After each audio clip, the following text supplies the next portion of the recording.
नमस्कार, मी स्वरा। आज मी अशा पदावल्या सांगणार आहे की ज्यामध्ये आपण खूप वेळा फसू शकतो। जसं की मी एक उदाहरण घेते। 6 - 4 + 3 - 8 हे उदाहरण आहे। आपण याचे वाचन कसे करायचे? -4 + 3 - 8 जर इथे कोणती संख्या असली त्याच्या आधी जर कोणते चिन्ह नसले तर आपण तिथे अधिकचे चिन्ह घालावे। आता इथे +6 - 4 + 3 - 8 आहे। मग आपण यांचे चिन्ह घेऊया। पहिले आपण पर्याय लिहू। पहिला पर्याय 2, दुसरा पर्याय -3, तिसरा पर्याय 4 व चौथा पर्याय -1। आता आपण करूया।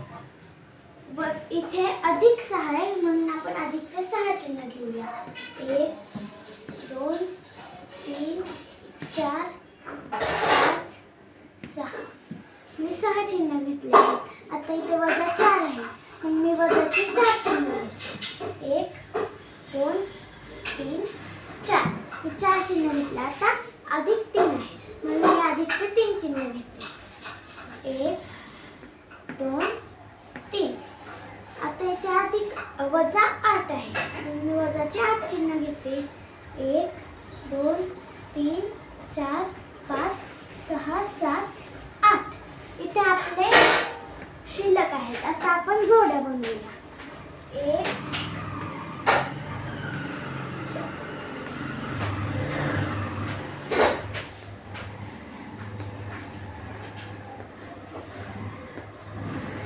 आता मी जोड्या बनवल्या आहेत। इथे शिल्लक उरलेले आहेत 3।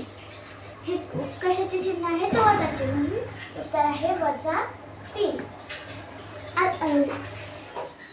किंवा जर हे चिन्ह अधिकच्या ह्याच्यात असते तर त्याचं उत्तर आलं असतं +3, पण इथे वजाचे चिन्ह आहे म्हणून उत्तर आहे -3।